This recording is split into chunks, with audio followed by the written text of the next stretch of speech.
Good morning, শুভ সকাল। তো আবারও আর একটা নতুন ব্লগ নিয়ে চলে এসেছি তোমাদের জন্য। তো তোমরা ভিডিওটা দেখতে থাকো। আজকের ব্লগটা খুব স্পেশাল।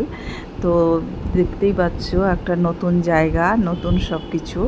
তো হ্যাঁ, আমি চলে এসেছি আজকে সোমবার সকাল সকাল না, একদম ভোর ভোর কাশিমবাজার পাতালেশ্বর বাবার মাথায় জল দিতে।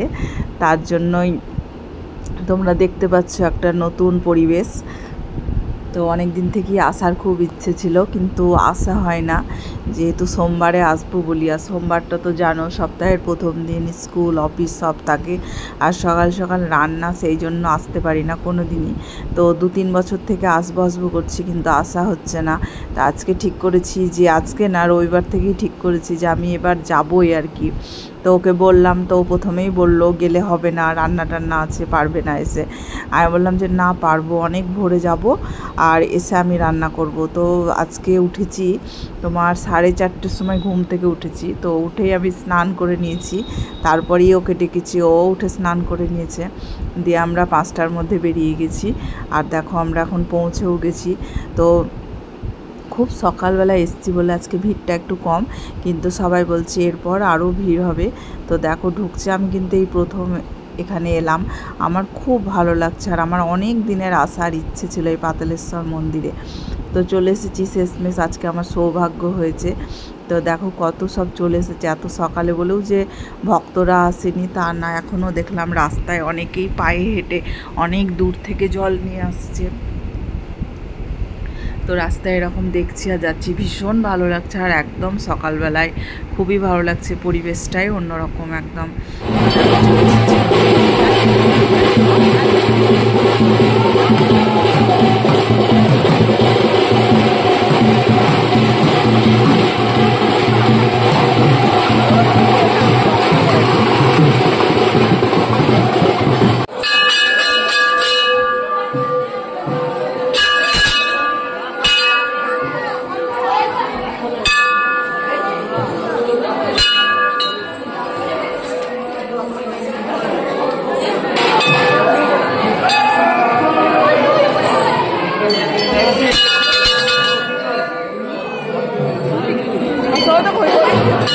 ওই দিক দিয়ে গিয়ে দাও, ওই দিক দিয়ে চলে যাও, ওই দিক দিয়ে চলে যাও, ওই তো দিয়ে দাও।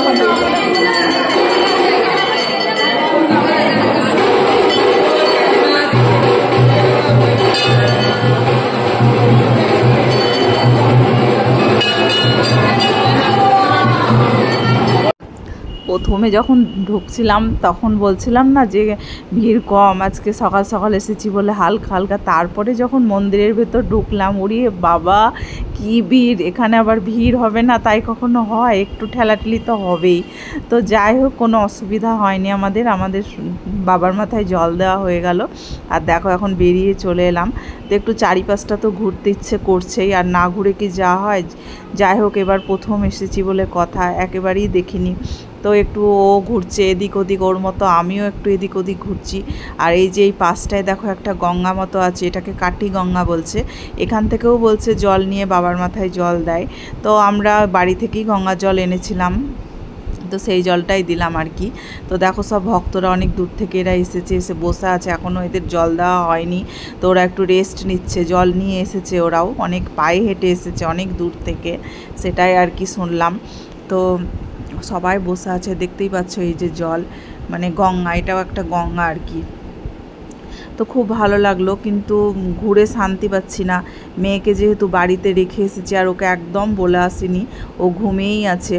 তো তার জন্য একটু তাড়াহুড়ো করছি, কিন্তু এখানে কিন্তু একটু বসতে খুব ইচ্ছে করছিল, কিন্তু বসার এখন সময় নেই। তো একটু চারিপাশটা দুজনে মিলে ঘুরে ঘুরে দেখলাম, খুব ভালো লাগছে। দেখো এই জায়গাগুলো কি সুন্দর, লাইন দিয়ে গাছ লাগানো আছে, ফুল গাছ করা আছে, দেখতেই কত সুন্দর লাগছে। তো আজকে যে আমি হঠাৎ করে চলে আসতে পারবো ভাবতেও পারিনি সত্যি, মানে ঠাকুরের কৃপা না থাকলে মনে হয় আসা হয় না। অনেক দিনের ইচ্ছে আজকে আমার পূরণ হলো, অনেক দিন থেকে মনে করি আসবো, কিন্তু এই সোমবার বলেই আমি আসতে পারি না। আর এখানে সোমবারেই আসে অনেকেই।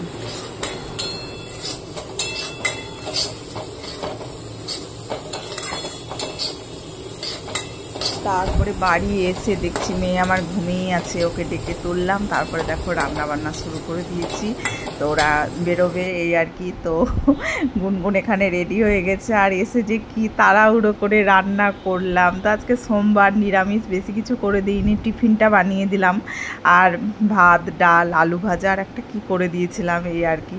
তো এই কটা করতেই ওখান থেকে এসে মানে বুঝতেই পারছো, কোথাও যদি যাওয়া হয় তারপরে এসে রান্না বান্না করা মানে কি যে মুশকিল, কি আর বলবো। মানে যে করে, যারা করে তারাই জানে। তো দেখো আমার এখন খুব খিদে পেয়ে গেছে, আর আমার ঘরের পুজো হয়নি, তো আমি একটু চা খাবো। চা খেয়ে গুনগুনকে নিচে দিতে যাবো। আজকে চাও খাওয়ার সময় পাইনি, এত তাড়াহুড়ো করে মানে ওখান থেকে এসে রান্না বান্না করেছি আর কি। তারপরে আমার কোনো কিছু রেডি করা ছিল না, এসে সব রেডি করলাম, রান্না করলাম। তো গুনগুনের 5 মিনিট টাইম আছে, আমি একটু চা খাই, না হলে মানে চলতে পারছি না। 4:30টার সময় উঠেছি, বুঝতেই পারছো। তারপর থেকে মানে একটার পর একটা চলছে। তারপরে এখন মেয়েকে নিয়ে নিচে যাব বাসে তুলাতে। তো একা থাকলে যা হয় আর কি সেটাই হচ্ছে। মানে আর কি বলো তো, যখন বাড়িতে থাকি পরপর আমি জানি এটার পর এটা আমার একটা মানে রুটিন থাকে। আর থাকতে থাকতে বাড়ির বাইরে গেলেই মানে আমি একদম মানে লাইনচ্যুত হয়ে যাই, মানে কাজটা আমার এলোমেলো হয়ে যায়, যেটা আজকে আমার হয়েছে। মানে আমি সামলাতে পারছি না। তো এদিকে খিদেও পেয়ে গেছে, এদিকে আবার সোমবার পুজো আছে, তাই কিছু খেতেও পারছি না। তো আগে গুনগুনকে নিচে তো দিয়ে আসি, তারপরে এসে কিছুটা সামলিয়ে পুজো টুজো করব। তো চলো গুনগুনকে নিচে নিয়ে যাই। তো গুনগুনকে এখন আমি বলছি, গুনগুন তুই চলে যাবি, তোর বাপিও চলে যাবে, আর আমি এখন ঘুমিয়ে যাব, আমার শরীরটা আজকে এত টায়ার্ড লাগছে। তো গুনগুন বলছে তুমি যে বলো তোমার ঘুম হয় না। আমি বলছি ঘুম বলছি ঘুমাবো, কিন্তু ঘুম কি আর হবে, এমনি বলছি যে ঘুমিয়ে যাব।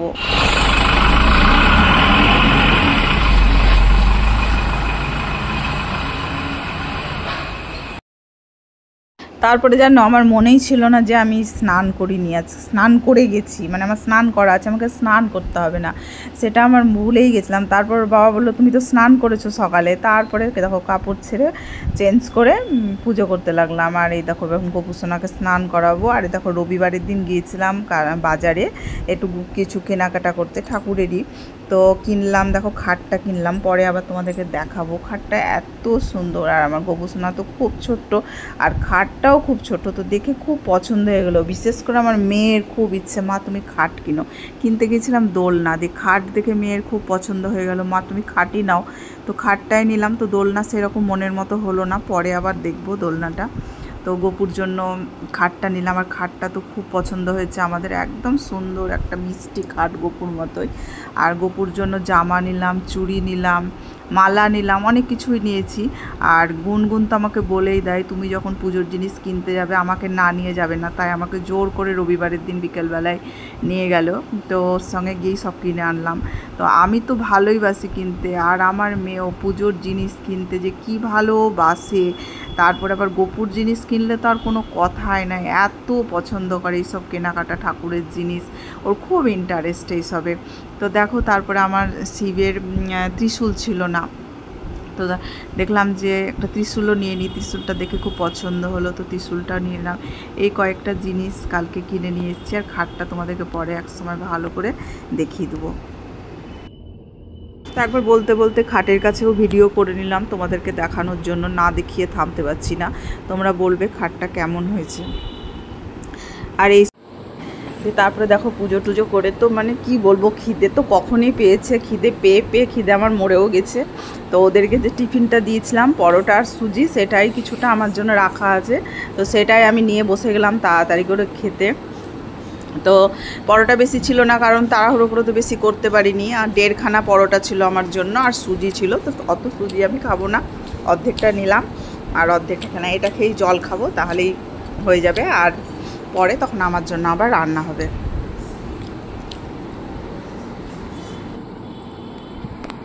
তারপরে আবারও চলে এলাম কিচেনে। তো একটু খেয়ে কিছুক্ষণ বসেছিলাম। তারপরে যে বাকি কাজগুলো থাকে প্রত্যেক দিনের মতো, জামা কাপড় মেলা, তারপরে ঘর গুছানোগুলো সব করে দেখলাম এখন মোটামুটি 1:15 মতো বেজে গেছে। দেখলাম আর বসলে চলবে না, এবার একটু খিদেও পেয়েছে, দেখলাম ভাতটা বসিয়ে দিই। তো আলু চালটা ধুয়ে রেডি করে রাখলাম, আর গ্যাসটা মোছা হয়নি, তখন রাখাই ছিল ওদের রান্না করার পরে।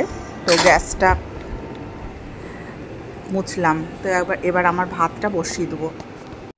তো চাল আলু ধুয়ে ভাতটা বসিয়ে দিলাম। আর তারপরে দেখো বাসনগুলো দেখছি রাখাই আছে ওদিকে কুকার আনতে গিয়ে। তো দেখলাম ভাতটা হতে হতে বাসনগুলো গোছানো হয়ে যাবে, কারণ মাসি ওদিকে দিদি ওদিকে ধুয়ে ওদিকেই রাখা থাকে বাসনগুলো। তো না আনলে আবার এখন বৃষ্টি পড়ছে, ভিজে গেলে আবার আমাকে তখন মুছতে হবে। আর এখন একটা ঝামেলা কি হয়েছে, বাসন তো মানে না শুকালে ভরা যাবে না, না তো এগুলো সব খারাপ হয়ে যাবে। তো তার জন্য জল ঝরলেই আমি নিয়ে চলে আসি, কারণ ওই দিকটাতে বৃষ্টির খুব ছিটানি আসে। এদিক ওদিক করতে করতে আমার ভাতটা হয়ে গেছে। আর আতপ চালের ভাত হতে তো বেশি সময় লাগে না। এবার আলুটা সিদ্ধ হবে কিনা সেটাই ভাবছিলাম, কারণ আলু ছাড়া আর কোনো কিছু খাবার অপশান নাই আমার ভাতের সঙ্গে। তো দেখলাম না, আলুটা মানে দু আধখানা করে দিয়েছি তো নরম হয়ে গেছে। তো এই ভাতটা আমি যেমন খেতে ভালোবাসি, আমার মেয়েও খেতে খুব ভালোবাসে। কিন্তু এখন মোটামুটি 1:45 মতো বাজছে। এখন যদি ওই ভাত রাখি, ও চারটে তো না 4:30 পরে এসে খাবে, তো খারাপ হয়ে যাবে। তো ওর জন্য আর রাখবো না, যতটা হয়েছে আমিই নিয়ে নেব, কারণ গরম গরম হলে খেতে পারত। দেখবে সিদ্ধ ভাত, বিশেষ করে আতপ চালের ভাত সঙ্গে সঙ্গে না হলে ভালো লাগে না। 2-2.5 ঘন্টার পর এই ভাত আর ভালো লাগবে না। তো তার জন্য দেখলাম আর রেখে লাভ নাই, পুরোটাই আমি নিয়ে নিলাম।